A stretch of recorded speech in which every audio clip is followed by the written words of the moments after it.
Hello, I'm Mark Crutcher, and you're watching Live Talk for Tuesday, March 19th, 2019. We're back this week after I had my fit. Your of coughing coughing spell. spell. I'm surprised there were people calling, asking, "Are you okay, Mark? You're not dying, are you? Are you okay?" Yeah, it was awful. Very embarrassing. You were a typhoid Mary type. Right. Well, I probably caught this stuff from you. No, I'm glad I just didn't get sick. Well, anyway, for those of you who don't already know, I'm here with the usual suspects, my assistant Renee, and my daughter Sheila.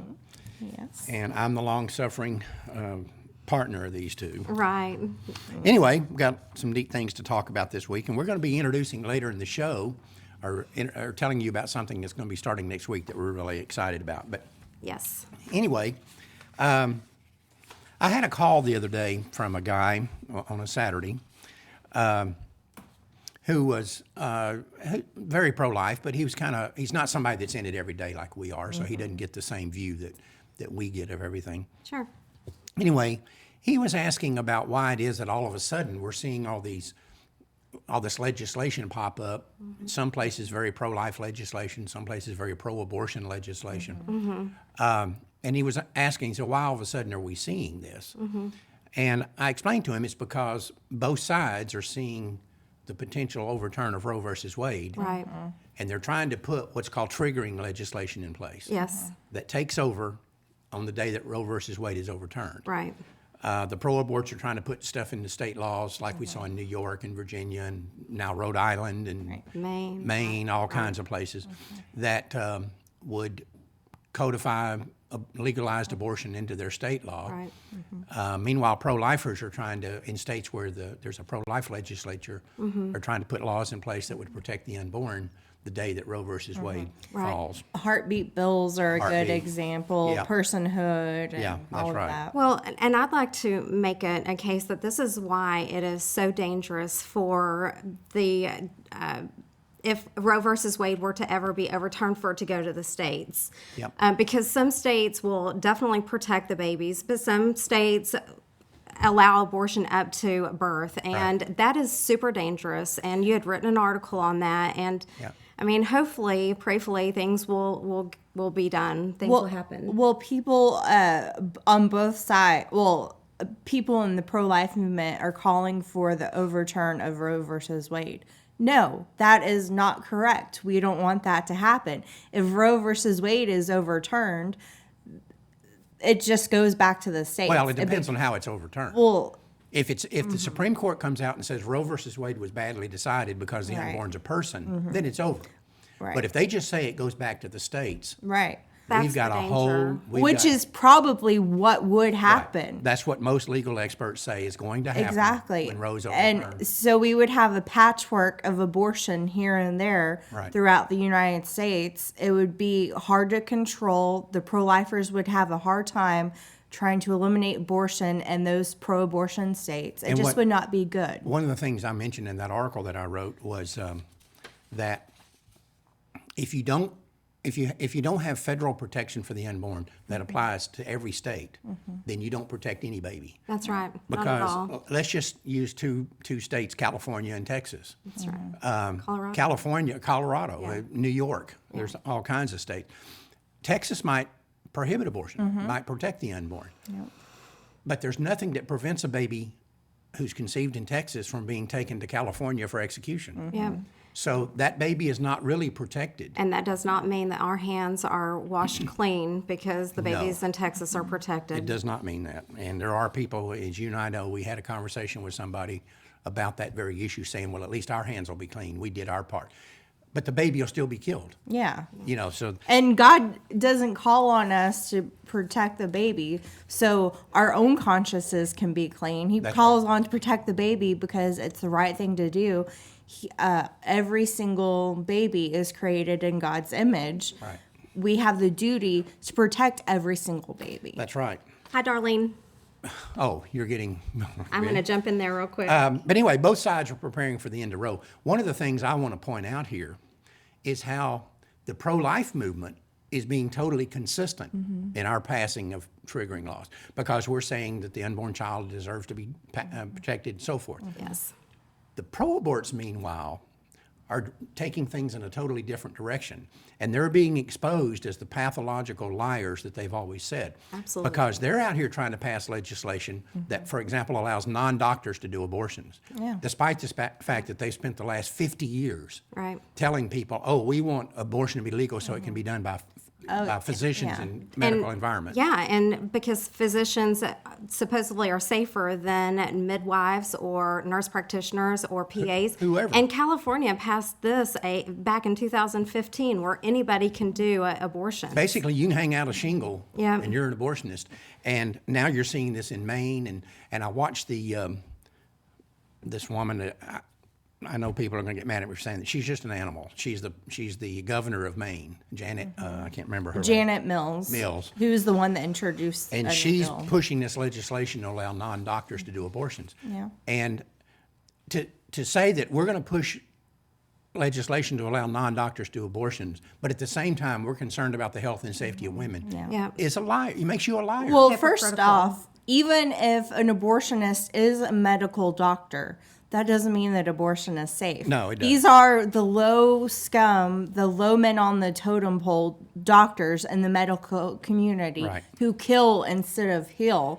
So you can't And trust this is gonna them. make it even worse. Yeah. So you can't trust them to begin with, Right. and then you're saying, "Oh, well, now we don't even want doctors performing it." Yeah. Do you know what the bottom line is? They don't have enough abortionists to Right. kill babies. That's the so bottom they're line. trying to pull in other people.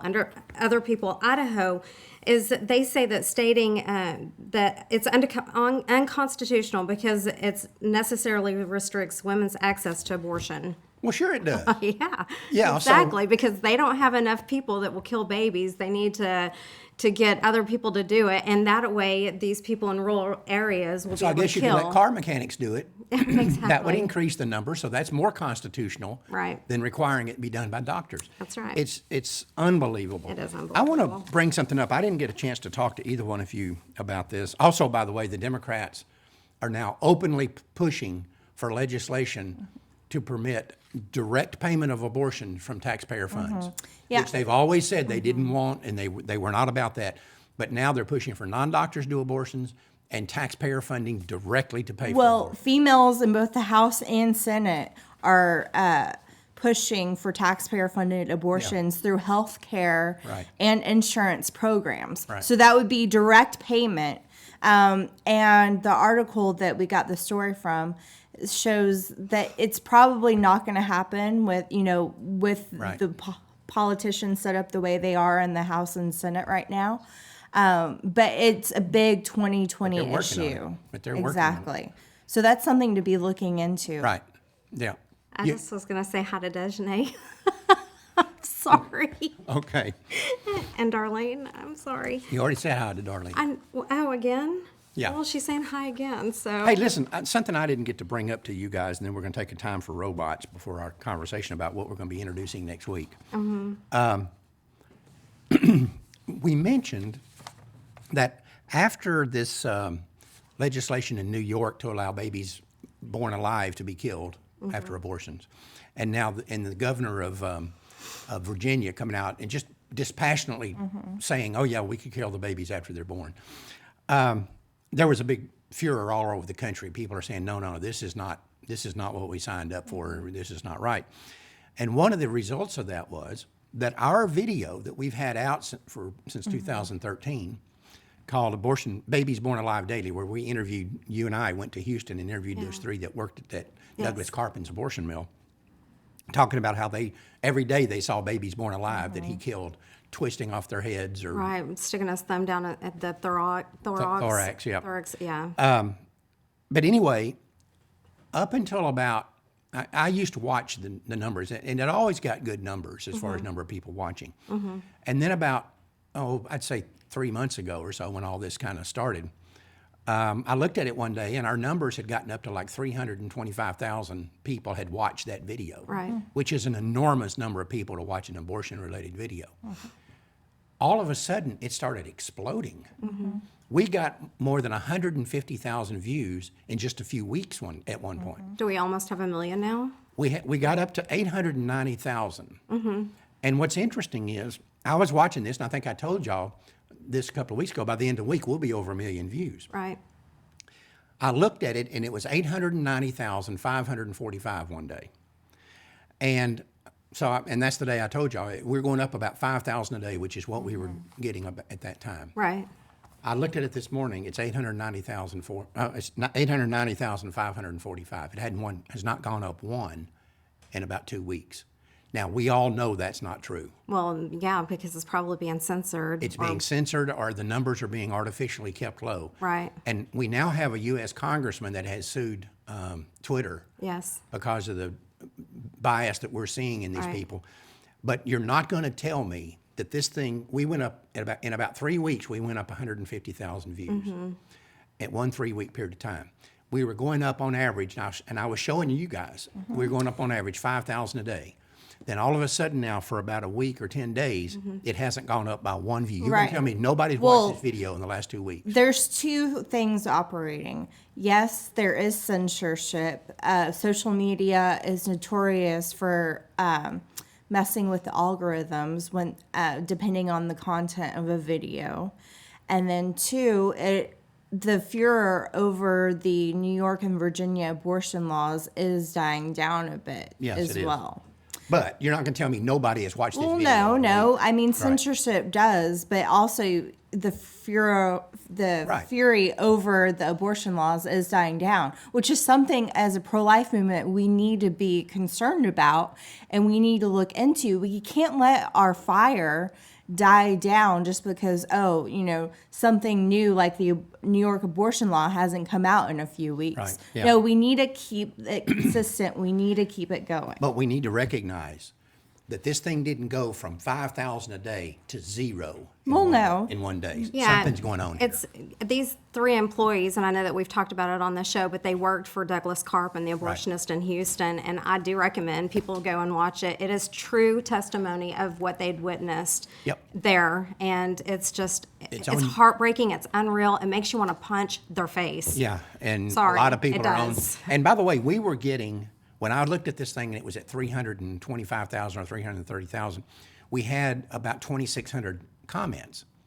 When this thing exploded, the comments were exploding at the same time. We've now got over 10,000 comments, and it hasn't changed. You're not going to tell me that nobody's watched this video in the last 2 weeks and nobody's commented on it. Right. Something's going on I here. just hope the women Anyway. have repented. We're going to take a time out for robots, and when we come back, we've got a really special announcement to make for you.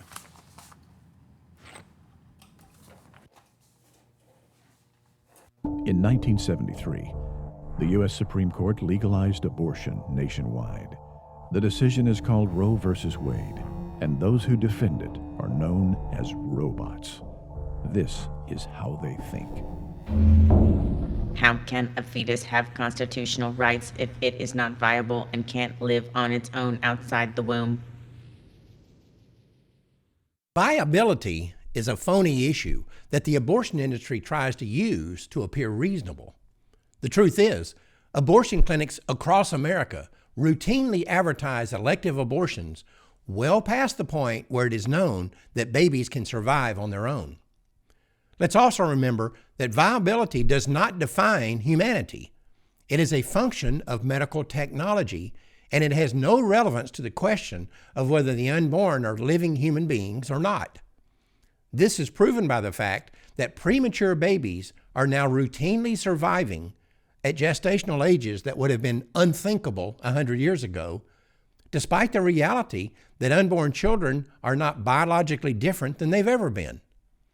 Also, if the argument is that the unborn are not viable because they are dependent on others to survive, then a 1-year-old baby is no more viable than an unborn baby.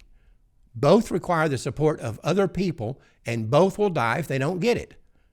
This could also be said about people who are severely handicapped or suffering from some debilitating illness, as well as people who are senile or comatose or unconscious or under general anesthesia.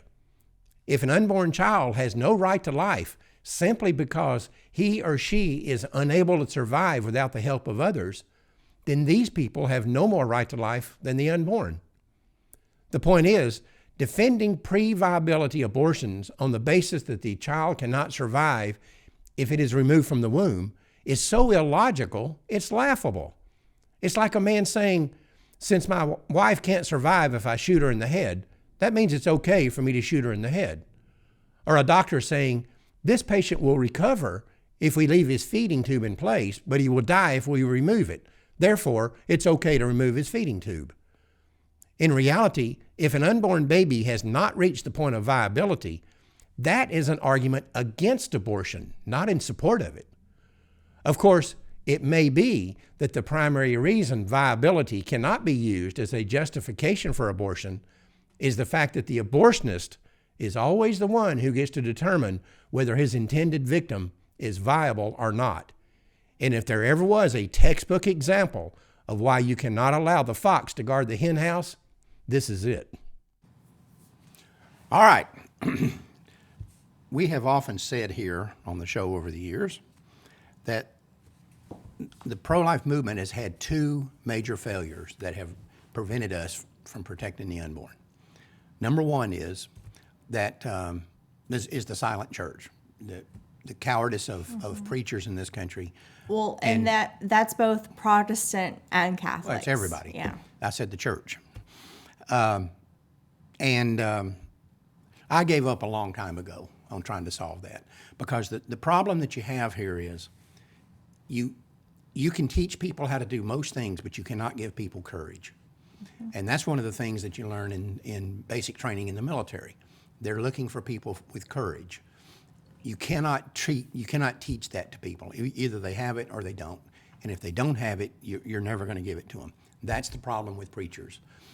It's safe to keep your mouth shut. Mm-hmm. You keep your job, you keep the collection plates full, and you don't get a lot of flack. Mm-hmm. So you don't upset people with the disturbing truth. Right. So I gave up on that a long time ago. But the second problem that we've had in the pro-life movement is we have won the philosophical, medical, theological argument that the unborn child is a living human being. Mm-hmm.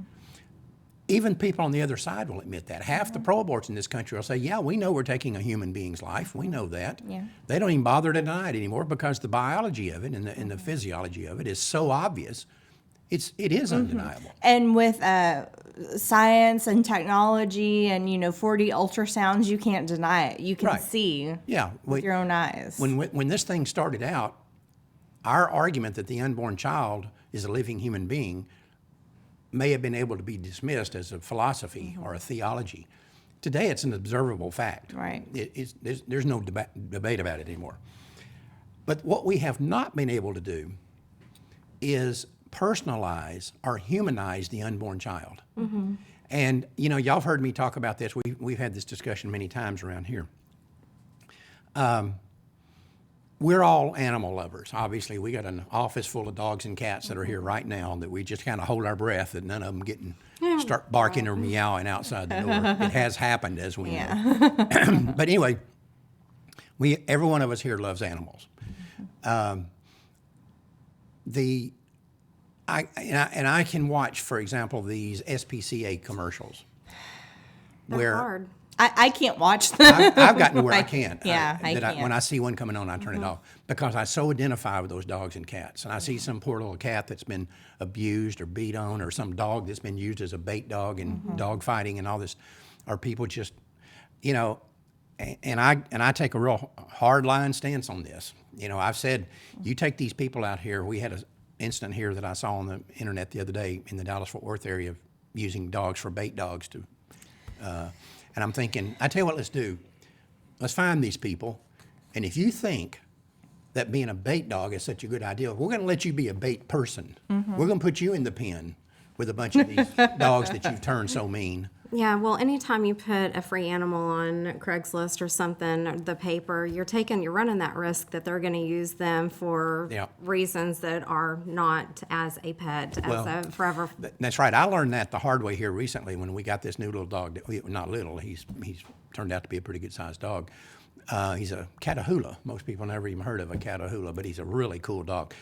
But I had several people on the internet tell me that even dogs that they were trying to get rid of that were just mutts and had no papers or value, they would still require a fee because they said if you don't do that, all these people that fight dogs and Yes. stuff come and just get every dog they can for free. Or kittens that are being fed to snakes, like I Right. said earlier. Yeah. I It's mean, so, but like I said, in my view, put them in a big field and say, you think that dog right there needs something to chase and eat on? Let's let him chase and eat on you for a while and see how you like it. But anyway, we have not been able to create in the pro-life movement that feel for the unborn child. Our people intellectually know that the unborn child is a living human being, that these little babies are being butchered and tortured to death. and that's why they show the graphic pictures at Right. the abortion clinics or. Right. But people that, even are against abortion tend to just try to shut that out. They, you know? yeah, they don't fully process it. yeah. And we're all guilty of that to some degree. We don't see it as the same. I've become desensitized to it because I've seen it so Yeah, much. well, you grew up with it. But Exactly. anyway, I have an idea. I've had an idea for some particular kind of videos that will humanize the unborn. And we've produced our first one. We will be releasing it next Tuesday on Life Talk. And I mean, I got to tell the audience, I got to, and I'll say it right in front of you guys. When I came up with this idea, y'all scoffed at me and said it was cheesy. We just didn't want it to be cheesy, yeah, Right. or unrealistic, or And, Tulane, my wife, when we brought her in and told her what the idea was, she thought, Yeah. this is flaky, and y'all did too. It's turned out really, really good.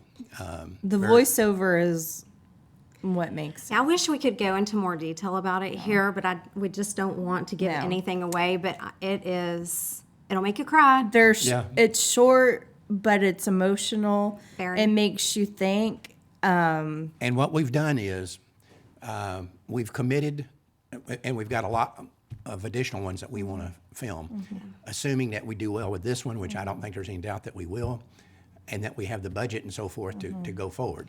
This personalizes the baby. It does personalize the baby, and what's weird is you work with something like this for so long, and after a while it kind of loses its impact. You've heard the whole thing.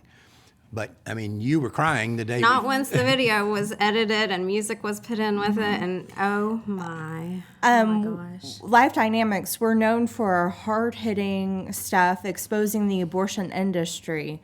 But the bottom line is we also need to touch hearts. We also need to relight that That's what fire. this does, yeah. And that's what this video is meant to do. And we need, help with people sharing it to make this video spread far and wide, to reunite the pro-life movement. Well, next week we will be releasing it on here, on Life Talk. It'll be shown for the Can't first wait. time. Yep. And, like Sheila says, we need people to get out there and share this and spread it around. Yep. But we don't have the budget to go out and buy the time. Now, we made this thing exactly 1 minute long so we can get it on Instagram. And what we now know is that American attention spans have shortened up so much over the last, I'd say, 10 years because of social media and cell phones. And, Yeah. as our phones get smarter, our people get dumber. But the American people have a very short attention span. If you can't deliver a message in a minute, you can't deliver your message. And if we had the budget, we would eventually like to put this as a commercial, Right. But we just don't have the budget for that. So that's why it's important that people, help spread this. Help share this. And It's going to be good. It's going to be out next week. And I think people are really going to be excited about it when they see it. Yep. You can't watch it and not get emotional about it. What's interesting is we had one young lady that was an extra in the video. That's part of your family. And when we got it finished, I mean, she knew what it was all about, and she kind of sat there and watched, the production of it, and she Yeah. was involved in it and so forth. And when we sent the final product to her and let her look at it, she started crying. Yeah. And she's not really that emotional a person, or I don't perceive her that way. But it does touch you. It does, yeah. I teared up, and like I said, I've been desensitized to it, Right. Emotionally, I'm just kind of flatlined because I've. Well, see, I guess the next, well, I know in your case this won't happen because I've got 28 years experience with it. But I guess the next time that I say something like this, y'all will take me serious. You think so? Yeah, well, I thought it was going to be cheesy, but it's not. No, it's so. really good. Can't wait to share it. Anyway, yeah, I don't expect it'll change whether y'all listen to me or not. Neither one of you. Probably not. Probably not. I can't see that it would. But anyway, it's like we had a young lady that worked here for us for years, and she was leaving for a personal reason. Anyway, the last day she was here, she got kind of weepy and was in my office and said, that she said, I thank you for my years here at Life Dynamics. And she said, you've been like a father to me. And I said, well, darling, you've been like a daughter to me. You never listened to a thing I said. So, just like Sheila, my actual daughter. Hey, I'm hard-headed, and so Yes. are you. No. But see, at least I can admit that I am. Right. Well, how could you not admit that you're hard-headed? And Renee is just about as hard-headed as you are. Nah. Oh, yeah. But anyway, we're really excited about this, looking forward to it. And so next week we'll be releasing that. Anything else you guys have? No. Show ideas send to Renee at prolifeamerica.com. If we use your show ideas, you will be sent this lovely coffee mug that I use for my own coffee. You'll receive a new one. You won't receive one that I've had coffee in. Yeah, I think they know that. Yeah. Yeah. Or, if they want my DNA, I would be happy to send them this one. Right. So. Okay. Well, they'd probably leave that at a crime scene. Yeah, Right. No, I won't send you this one. That's a good idea. Some pro abort would be watching this and be like, let's Right. frame her. So. All right. So send your show ideas to Renee. She's the gatekeeper here. She's the gargoyle. And if Yep. we use your information, we'll send you a mug. What else? That's Anything it. else? No, that's it. Oh, and also, if you don't follow us online, Facebook, it's Life Talk. Follow us on Life Talk TV. Follow Life Dynamics as well. Or Mark Crutcher. Just Yep. Anywhere. Yeah. There's lots of places. But make sure you get people to watch next week's show. Yes. It's going to be We good. will be sharing as we're doing the show. That will be the show next week, is talking about that and how we're going to use that information and the future videos that we'll be putting out that are similar to this. But That's right. anyway, I think we've stumbled onto a mechanism here, or a way of doing this that's pretty astonishing. I think so. Even too. though I had to get a lot of pushback, again, initially. But and even though that won't make any difference for the future when I'm dealing with either one of you two, or Tulane, or Sarah, or anybody else, it won't make any difference there. Hey, you've had cheesy ideas before, so that's why we're a little skeptical. All right. All right, that's it. Until next Tuesday, remember, Life Dynamics is not here to put up a good fight. We're here to win, because winning is how the killing stops. And we're going to see you next week with this new video. Be sure and watch.